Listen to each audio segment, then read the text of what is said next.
சிவமங்கலம். இந்த ஞான பார்வை ஒரு மனிதனுக்கு எப்பொழுது தொடங்குகிறது? குருநாதா, இது கேள்வியா இருக்கிறது.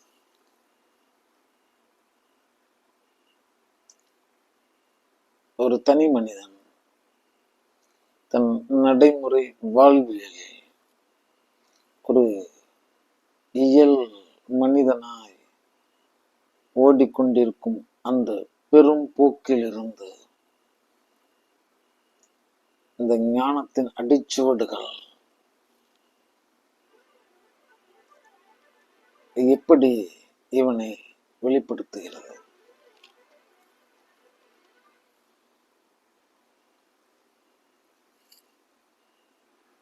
அதாவது குமரா, நிகழ்வு ஒன்றுதான். ஒரு நிகழ்வு நிகழுது. ஒரு மனிதன் ஒருவனை பழிக்கிறான், வெறுக்கிறான், உள் ஒன்று வைத்து புறம் ஒன்று பேசுகிறான். அது இவனுக்கும் தெரிகிறது. அவர்தான் எதிரில் இருக்கிறார். அதை ஒரு அசுரன் எதிர்கொள்கிறான். அதற்கு இணையான அல்லதற்கு மேலான எதிர்வினை ஆற்றுகிறான். சிந்தையால், காணலால், சொல்லால், செயலால். அடுத்தது ஒரு நரன் காண்கிறான். இப்ப அதற்கு எதிர்வினை ஆற்றுகிறான், ஆற்றவில்லை அப்படின்றது எல்லாத்தையும் தாண்டி அவைகளை கடந்து செல்கிறான். ஏன்னா காண காண அதை சிந்திக்க சிந்திக்க இவன் மன விரயம் அடைகிறான். இதயத்தில் இறுக்கம் புகுகிறது. அதன் பெயரால் அரக்கம் மேல் ஓங்குகிறது. அதனால் நரன் கடந்து சென்று விடுகிறான் குமரா. ஆனால் ஞானன் என்பவன் அவனையும் நேசிக்கிறான்.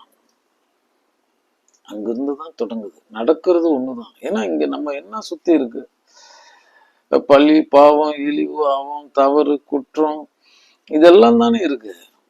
நல்லா ஆழ்ந்து சிந்தித்து பார்க்குமாரா. இங்கு இப்படிதான் அவங்கவுங்க போக்குல போய்கிட்டு இருக்காங்க. அவங்கவுங்களுக்கு அவங்கவுங்க வாழ்க்கை முக்கியம். அது மட்டும்தான் அவங்களுக்கு அதிகாரம். மற்றதெல்லாம் அவங்களோட எண்ணத்தின் போக்குதான் சொல்றேன்.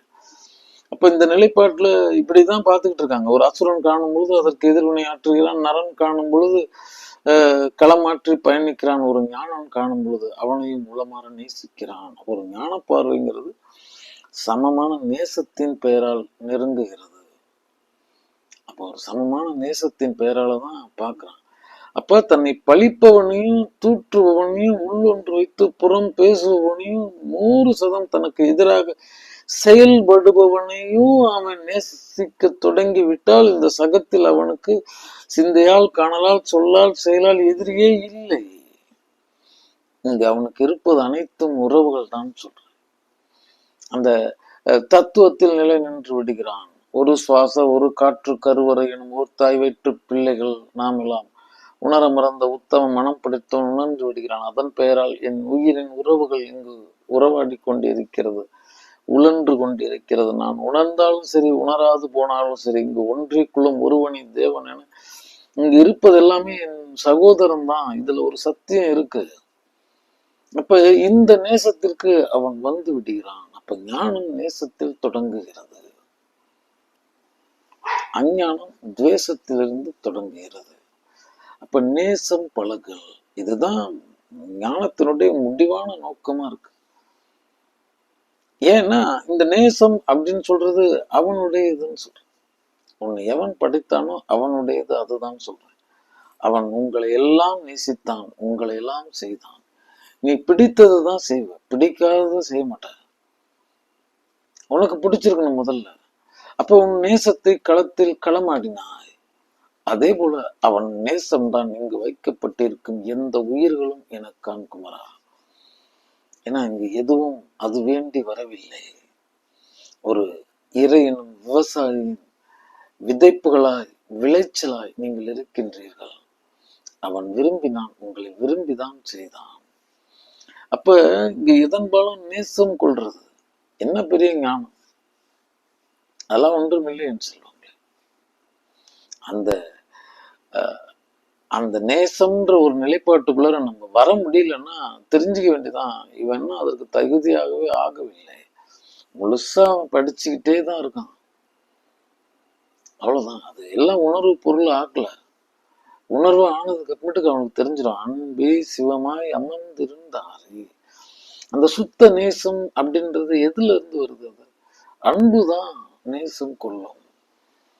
நேசம் கொண்டவருக்காக எந்த துன்பத்தையும், எந்த வழியையும், எந்த காயத்தையும் ஏற்க எந்த நேரமும் நிபந்தனை இல்லாமல் காத்திருப்பது அன்பு மட்டும்தான். அதனாலதான் அன்பே சிவமாய் அமர்ந்திருந்தாரே, சிவமே அன்பாய் அமர்ந்திருக்குன்னு சொல்லல, அன்பே சிவமாய் அமர்ந்திருந்தாரே. அப்ப இந்த ஞானம்ன்றது ஒரு பரிபூர்ண அன்பில் நிலை நின்று இருக்கும். அவன் அன்பின் உள்ளாகி அமரும் அரும் பெரும் பொருளாய் அது இருக்கிறது. ஆம் செல்வங்களே, அன்புதான் ஞானம். அன்பை தவிர எதுவும் ஞானம் இல்லை. இந்த அன்போடையே இந்த பாடம் முடிஞ்சிருச்சா அப்படின்னு கேட்டா அதுக்கு அடுத்த பாடம் இருக்கு. நம்ம என்ன அன்புக்குள்ளாரே நுழையில அடுத்த பாடம், அடுத்த பாடம் இதற்கு, பாலம் இதற்கு தேவையில்லை.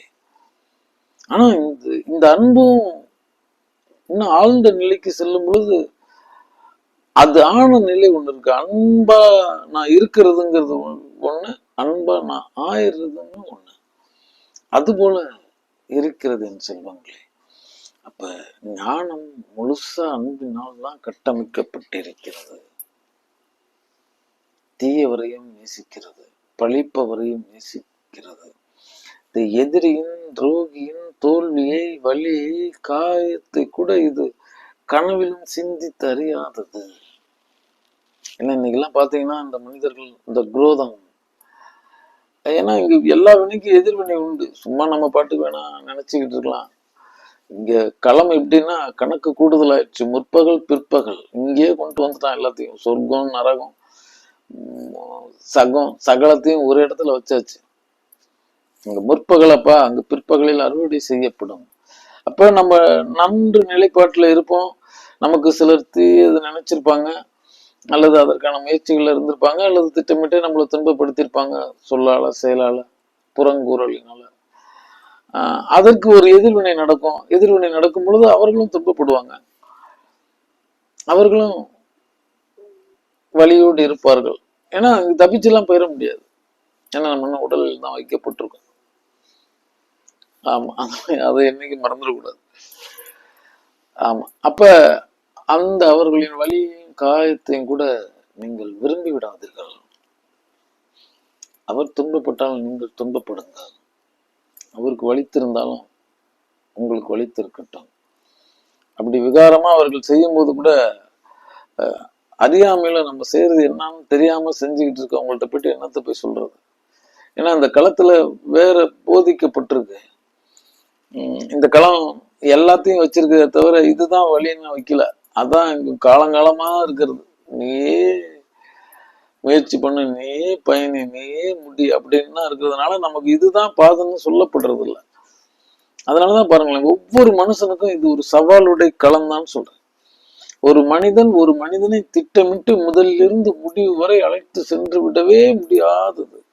சகலருக்கும் சமமான வாய்ப்பு இந்த உலகம் தருது. அந்த சமமான வாய்ப்பு என்ன அப்படின்னா, இங்கு லோகம் மொத்தமும் இருட்டடிப்பு செய்யப்பட்டிருக்கிறது. இங்க உண்மை என்னன்னு தெரியாது, பொய் என்னன்னு தெரியாது. உண்மையும் பிரசங்கம் செய்யப்படும், ஆனா அது ஒரு சிலரால செய்யப்படும். பொய்யும் பெருசா பேசப்படும், பெரிய கூட்டத்தோடு பெரிய செல்வத்தோட வச்சுக்கிட்டு அவங்க அதற்காக பேசப்பட்டு இருக்கு. ஆனா இது ரெண்டும் பேசப்பட்டு இருக்கும், எங்கோ இருக்கும் ஒன்று. என் குரு அம்மா சொல்லுவான், குமரா, இயற்கை உயரத்தை விட செயற்கை உயரம் அற்புதமாக மின்னுகிறதா. அங்க 6 மாதத்துல அது கதை முடிந்து விடும். அப்ப இந்த வைரன்றது செயற்கை வைரத்தோட ஒன்றும் சிறப்பா இருக்காது, ஆனா அது அப்படியே இருக்கும். அப்படிதான் குமரா. அதனால பொய்மை பூரித்து இருக்கும், புதைஞ்சு போயிடும். மெய்மை சற்று உள் வாங்கிதான் இருக்கும், ஆனா நீடித்து இருக்கும். இவ்வளவுதான் இந்த வாழ்வியல் தர்மம். அப்ப நம்ம மாயை வயப்படக்கூடாதுன்னு சொல்லுவாங்களே, மீண்டெடுத்துக் கொள்ளுங்கள், மீட்டெடுத்துக் கொள்ளுங்கள், மீண்டு விடுங்கள். இந்த உலகம் எல்லாம் ஒவ்வொரு நமக்குள்ளார குரோதத்தின் பக்கங்களை, விரோதத்தின் பக்கங்களை, துரோகத்தின் பக்கங்களை வருடிவிடும். ஏன்னா அவர்கள் அப்பக்குவிகளாக இருக்கிறார்கள், பக்குவம் இல்லாதவர்களா இருக்காங்க. உங்களுடைய ஆள் மனதை புரிஞ்சுக்கிட்டா அவங்க உங்களை உணர்வாங்க. ஆனா அவங்க தன்னையே புரிஞ்சுக்கல, உன்னை எப்படி புரிஞ்சுக்குவாங்க? அவர்களுக்காகவும் இறைவனிடம் ஒரு பிரார்த்தனை செய்துட்டு விலகுங்கள். என்ன இருக்கு நம்ம கையில? மனம் படைத்தவர்களாக இருக்கிறோம். இங்கு இதம் செய்ய இதயத்தோடு வந்திருப்பவர்களாக இருக்கிறோம். அப்ப அதனால நம்ம இயன்றதை இந்த கர்மத்தை செய்துதான் தீர வேண்டும். அதனால சுத்த நேசத்தில் ஞானம் தொடங்குகிறது. தொடங்குகிறதுன்னு தான் சொன்னேன், முடிகிறதுன்னு சொல்லல.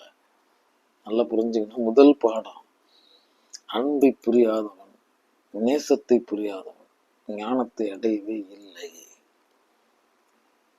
முதல் தகுதியே இங்கதான் இருக்கு. என்ன கண்ணால கருத்தால நீ கெட்டிடக்கூடாது.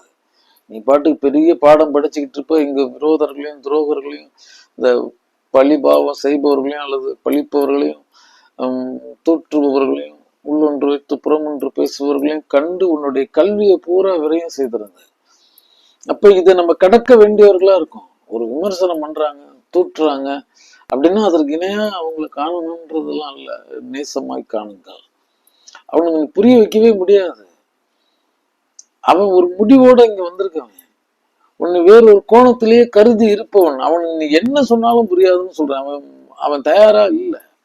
அவன் குருநாதன் தான் சொன்னான், குமரா கல்லாத மூடரை காணவும் ஆகாது, கல்லாத மூடர் சொல் கேட்க கடன் என்று, கல்லாத மூடரை விட கல்லாதார் நல்லறம், கல்லாத மூடர் கருத்தறியாரே. கல்லாத மூடன் கருத்தறியான். அவன் ஒரு முடிவோடையே வந்திருக்கவன். உன் பாதையை சிதைக்கணுங்கிறதுக்காகவே வந்திருக்கவன். அவனுக்கு புரியல. அது அவனுக்கு நம்ம புரிய வைக்கவும் முடியாது. காலம், இந்த அண்டம் எப்படி சரிபகுதி இருளாலும் பிரகாசத்தாலும் சூழப்பட்டு இருக்கிறது, இந்த நிலை மாறுறதே கிடையாது. எப்பொழுதுமே பாதி இருளோடையும் பாதி பகலோடையும் தான் இருக்கும். கோலம் தான் சொல்லுது. இதன நிலை மாறுவதில்லை. இந்த மனிதனுடைய, இந்த மனித கூட்டத்தினுடைய நிலைப்பாடும் அப்படியே. அதுவும் அவன் திட்டமே கான் குமரா. இறைவனோட திட்டமே சொல்றார். அந்த முள் வைக்கப்பட்டு இருக்கிறது அங்கு ரோஜா செடிகள், சில மலர்கள். அதாவது பாதுகாப்புக்குன்னு கூட நினைச்சுக்கலாம். அதை எச்சரிக்கையா பறிக்கணுங்கிறது கூட இருக்கலாம். அப்ப இங்க உண்மையின் பாதையும் பயணமும் அப்படித்தான் இருக்கு. இங்க யாருக்கும் நம்ம சொல்லி புரிய வைக்க முடியாது, வேண்டியதில்லை. செய்ய தெரிந்தவன் செய்கிறான், செய்ய தெரியாதவன் போதிக்கிறான். நடக்க தெரிந்தவன் நடக்கிறான், நடக்க தெரியாதவன் பிறர் நடத்தையை குறை கூறுகிறான். அவ்வளவுதான். குமரா, இங்க நியாயம் கேட்காதே, நியாயம் சொல்லாதே, நியாயம் செய். அவ்வாறு நீ நியாயம் கேட்டால் அநியாயமாக அநியாயத்தினால் தண்டிக்கப்படுவார் சொல்றார் குருநாதர். ஆழ்ந்து சிந்திச்சு பார்த்தா உண்மையா இருக்கு. நியாயம் சொல்லிட்டோம்னா யாரா நீ சொல்றதுக்கு? நீ யாரா எனக்கு சொல்றதுக்கு? ஏன்னா அவன் நான்ற மதம் பிடிச்சு வந்திருக்கான், வெறி பிடிச்சு வந்திருக்கான், ஆணவத்தினுடைய எல்லையில நிலை நின்று இருக்கான். அவன் சத்திய தர்மம் அறிய வந்திருக்கான். நம்ம மனம் கொண்டவர்கள், இங்கு இதம் கொண்ட இதயம் கொண்டவர்கள், அறம் தான் நமக்கு வைக்கப்பட்டிருக்கின்ற கடவுள். அதனுடைய பாகங்கள் சத்தியம், தர்மம், இறையை தொல்ல வேண்டியதில்லை. அறத்தை உயிர் மூச்சாய் கொண்டிருப்போம். இங்க அரணை தள்ளி வைக்கிறான். ஏன்னா அரணே அற வடிவு. அதனாலதான் அறன்னு வச்சான். கர அற மகாதேவா இல்ல, அறம் தான் அரண். ஆமா, இது திரவ நிலையில், இது திட நிலையில், ஆனா ரெண்டு ஒன்று தாங்கிற மாதிரி தான் சொல்றேன். அப்ப இங்க அறம் தான் தனியா போதிக்கப்பட்டிருக்கு, வேற நமக்கு போதிக்கப்படவே இல்லை. அதனாலதான் சத்தியம் சிவம் சுந்தரம் சொன்னான். சத்தியத்தை தாண்டிட்டு வான். இன்னைக்கு இறையின் பெயரால் இங்கு 1000 குளறுபடிகள். அதெல்லாம் ஒன்றுமில்லை என் செல்வங்களே. தன்னை அறியாதவன் இறையை புறத்தை தேடுகிறான். அதானே உண்மை. தனக்குள்ள நான் அதுதானே தெரியாம இருக்கிறவன் தான் தேடிட்டு இருக்கான். ஒரு சிங்கம் சிங்கத்தை தேடி சென்றது, ஆனால் அதை சுற்றி இருப்பதெல்லாம் பன்றிகள். சுத்தி இருக்கிறது பூரா பன்றிகள். ஆனா அது ஒரு சிங்கத்தை தேடிட்டு போகுது, தானும் சிங்கம் தான், தெரியல. அப்ப இந்த பன்றிகளை பார்த்து பார்த்து சிங்கம் இங்க இல்லைன்னு நினைக்குது. நீதான் அந்த சிங்கம். அங்க நீர்நிலைக்கு அருகாமையில் செல், உன் முகம் உனக்கு தெரியும். உன்னுடைய இந்த மனம் எனும் நிலை கண்ணாடிக்கும் உள்ள போ, உனக்கு சில உண்மைகள் புரியும். நீ அதுதான் புரியும். அதுபோல இங்கு என்ன காரணத்திற்காக நான் யாரையும் வெறுத்து விடக்கூடாத நிலையில் இருப்பவன். அவர்களால் எனக்கு வீழ்ச்சியே அழிவே ஏற்பட்டாலும் அவர்களை துவேசிக்க கூடாத கட்டாயத்தில் இருப்பவன். நான் வாழ்நாள் வரை இந்த மனிதம் பேணி இருப்பேன், இந்த ஞானம் பேணி இருப்பேன் எனில் இறுதி வரைக்கும் நான் அவர்களுக்கு எதிர்வினை ஆற்றாதே பயணிக்க வேண்டி கட்டாயத்தில் இருக்கிறேன். அதனால இது சத்திய சோதனை களம். இன்னைக்கு கலியனுடைய எல்லையில் நாம் அமர்ந்திருக்கிறோம். அங்கு சித்தத்தில் வியாபார போக்கு, சந்தை போக்கு, வக்ர உக்ர விரோத துரோக போக்கு, ஜாதி மதம் மொழி இனம் பேதம், இங்கு மேலூர் கீழூர், அது பெரிது இது பெரிது, அங்கு இங்கு அப்படி இப்படி எப்படியோ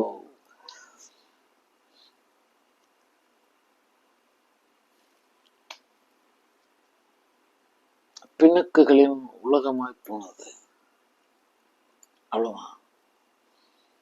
குமரா, எந்த சொல்லில் சத்தியம் இருந்தாலும் ஏற்றுக்கொள், எந்த வாழ்வில் நியாயம் இருந்தாலும் ஏற்றுக்கொள், எந்த போதனையில் அந்த ஒரு அறிவு மெய்யறிவு வழங்கப்பட்டிருந்தாலும் ஏற்றுக்கொள். எவரிடத்திலிருந்து வந்ததென பாராதே, கெட்டு விடுவாய். கண்டிப்பா அகப்பட்டுவ. ஒண்ணுமே பண்ண முடியாது. நீ வாழும் வரைக்கும் உனக்கான வாழ்வை வாழவே முடியாது.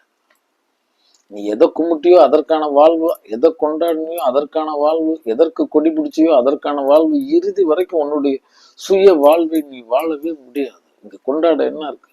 சிரத்திற்கு அழைத்து செல், அங்கு வைத்து கொண்டாடு. பேசுறதுக்கு என்ன இருக்குங்க? இங்கெல்லாம் வாத விவாதமா ஆயிடுச்சுன்னு சொல்றேன். ஆன்மீகத்துக்குள்ள ஒரு அரசியல் புகுந்துருச்சு, ஆன்மீக அரசியல் புகுந்துருச்சு. இங்க அணுவாக அறச்செயல் புக வேண்டும். நாம் செல்வங்களே, அரசியலுக்குள்ளார ஆன்மீகம் போகலாம், ஆனா ஆன்மீகத்துக்குள்ளார அரசியல் போகக்கூடாது. அரசியல்ங்கிறது என்ன செல்வங்களே? சும்மா நீங்கள் ஒரு சமநிலைக்கு வாருங்கள். சொல்லி புரிய வைக்க முடியாது. புரிய வச்சு நம்ம புரிதலை தொலைச்சிருவேன். எல்லாம் அளவுதான். அது ஏத்துக்க வைக்க முடியாது நம்மளால. அது அப்படியே பொருத்தப்பட்டிருக்கு. ஆனாலும் நாம் நேசம் கொண்டவருங்கிறதுனால இந்த பாதை, இந்த நல்ல பாதை சொல்லிக்கிட்டே போய்கிட்டு இருக்கணும். யாரையும் உற்று நோக்க கூடாது, யாரையும் திணிக்க கூடாது, யாரையும் அழுத்தக்கூடாது, பிடிச்சு இழுக்க கூடாது. செல்லும் அளவு செலுத்துமின் சிந்தைங்கிற மாதிரி இருந்ததின் விளைவு அங்கு ஒரு, அது என்ன சொல்றது, ஒரு பனி பிரதேசம் எங்கும் குளிர்ச்சியை நிலைநாட்டினது. அதே போல அது நிலைநாட்டி கொண்டே பயணித்து கொண்டிருங்கள். நேசம் புகுங்கள், நாசம் தவிர்த்து வையுங்கள். இங்கு நேசர்கள் இறைவனால் அங்கீகரிக்கப்படுகிறார்கள், நாசர்கள் அவனால் தள்ளி வைக்கப்படுகிறார்கள். ஏனெனில் அவன் நேசம் கொண்டதனால் எந்த ஜீவனையும் செய்தான். இங்க என்ன புரியுறது இல்லைன்னா, எல்லா ஜீவனும் அவனுடைய விருப்பத்தின் பெயரால் வந்தது. படைப்புகளின் பெயரால் படைத்தவன் அறியப்படுகிறான். இங்கு தெரிவதெல்லாம் அவன் விருப்பம்தான் தெரியல. அது புரிஞ்சுக்கிறதுக்கு ஒரு ஞானம் வேணும். அவனுக்கு அந்நியமானது ஒண்ணு இல்லைல்ல. அவன் விருப்பம் இல்லாம, அவன் ஆணை இல்லாம இங்க ஒண்ணு வந்துடாதுல்ல. கோடி கோடி வித்துக்களுக்கு மத்தியில வென்றுதான் நம்ம இங்க ஒரு ஜீவன நிலை நின்று இருக்கிறோம். யாரும் அப்படித்தான். அப்ப இது நான் என்னை இங்கு வருவித்து விடவும் தருவித்து விடவும் முடியாது. அப்ப நான் இந்த நிலையில இருக்கும்போது எப்படி அது சாத்தியமாகும்? எல்லாமே அவன் திட்டம்தான். ஏன்னா அந்த இறைவன் அவன் தனக்குள்ள நான் தோன்றும் பொழுது ஒரு பெரிய ஒரு எனக்குன்னு சில நியதிகள் இதுதான், எனக்குன்னு இங்க ஒரு வாழ்வியல் முறை இதுதான் அவன் வகுக்கவே இல்லை. பாருங்க, ஆதி சதுரகிரி இங்க அண்டத்தினுடைய நாயக பீடம். ஆமா, அங்கதான் இருக்கு ஆதி சதுரகிரி. இன்னைக்குதான் சதுரகிரி வேற, ஆதி சதுரகிரி வேற. ஆதி சதுரகிரிலாம் கொல்லிப்பாவை புகுந்து கொல்லியம்பாவை புகுந்து அதுக்கு மட்டும் கொல்லியங்கிரி ஆனது, கொல்லிமலை ஆனது.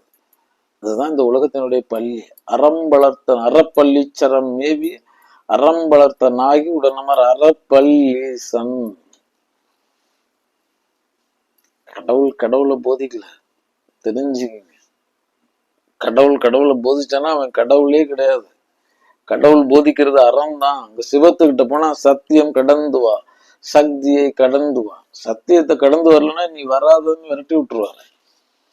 நீ தொழும் நிலையில இருக்கிற கடவுள் குமாரன் நான் கடைபிடி கடவுள் சத்தியம். கடைபிடி கடவுளை கடக்காதவன் தொழும் நிலையில் இருக்கும் கடவுளை அடைய போவதில்லை. அப்ப இங்க தொழும் நிலையில் இருக்க கடவுளை அடைய முடியாதவன் தனக்குள்ளார அந்த கடவுள் நிலையம் சுந்தர நிலையை எய்த போவதில்லை. அப்ப இந்த சத்தியங்கிறது கடைபிடி கடவுளுங்கிற நீ அருகாமையில வராதுறாங்க. யார் பேசுகிறார்கள்? துவேசிக்கிறான், இறைவனையே துவேசிக்கிறான், இறை மார்க்கத்தையே துவேசிக்கிறான். யார் என்ன பேசினாலும் அந்த இறைவன் இங்கு வரவே மாட்டான்.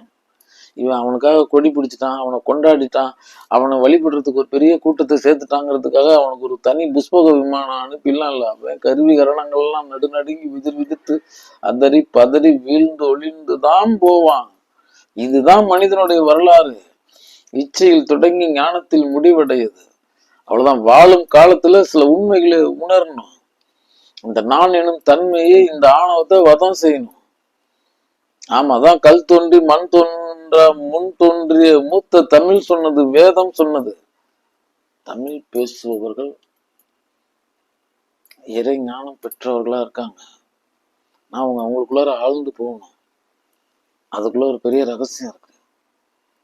இப்ப இந்த தன்மைகள் எல்லாம் புரிஞ்சுக்கணும். இறைவன்ற தத்துவ பொருள், கட்டமைப்பு பொருள். உள்ளம் பெருங்கோயில் ஊனுடம் வாழையும் வள்ளல் பிரானார்க்கு வாய் கோபுர வாசல் தெல்ல தெளிந்தார்க்கு சீவன் சிவலிங்கம் கள்ளப்புலன் என்னும் காளாமணி விளக்கே. ஆம் செல்வங்களே, இது உணர்றது. உடம்பினை முன்னம் இழுக்கென்றிருந்தேன், உடம்பினுள்ளே ஒரு பொருள் கண்டேன்.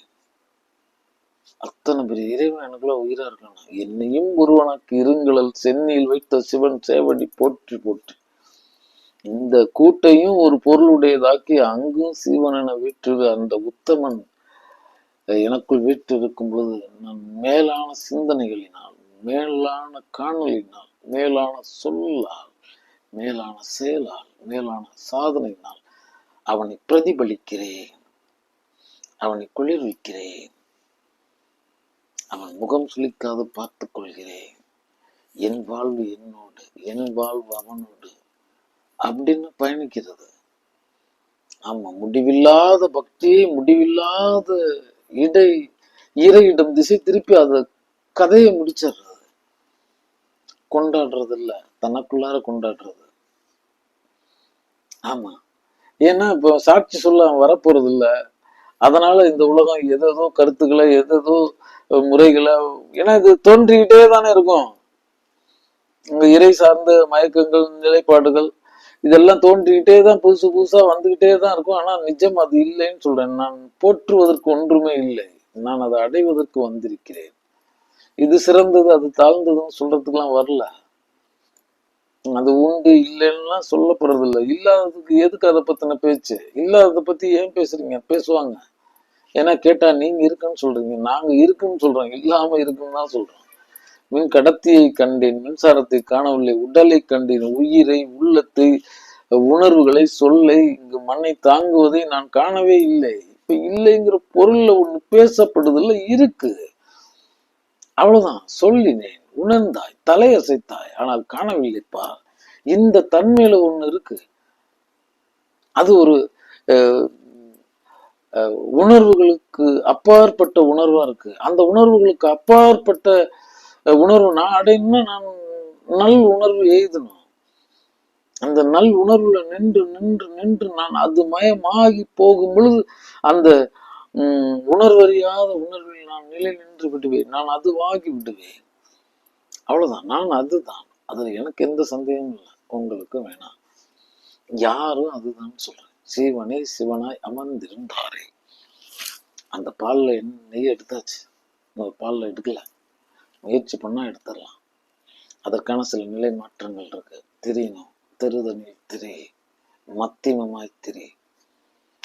அதற்கு அப்புறமேட்டுக்கு எல்லாம் சரியா போயிடும். அதனால என் செல்வங்களுக்கு சொல்றது என்னன்னா, சகல ஜீவன்களையும் நேசித்தலில் உன்னுடைய ஞான பாடம் தொடங்குகிறது. அங்கிருந்துதான் தொடங்கு. நேசம் தான் சொல்றேன். ஒரு சொல்லால துவேஷம் பண்றவங்க, பேதம் பண்றவங்க எல்லாமே இருப்பாங்க. அவர்களை நேசிக்கிறதுல தான் உங்களுடைய ஞான பாடம் இருக்கு. அங்கதான் உங்க ஞானம் தொடங்குகிறது. செல்வங்களே, மறந்து விடாதீர்கள். சிவமங்கலம்.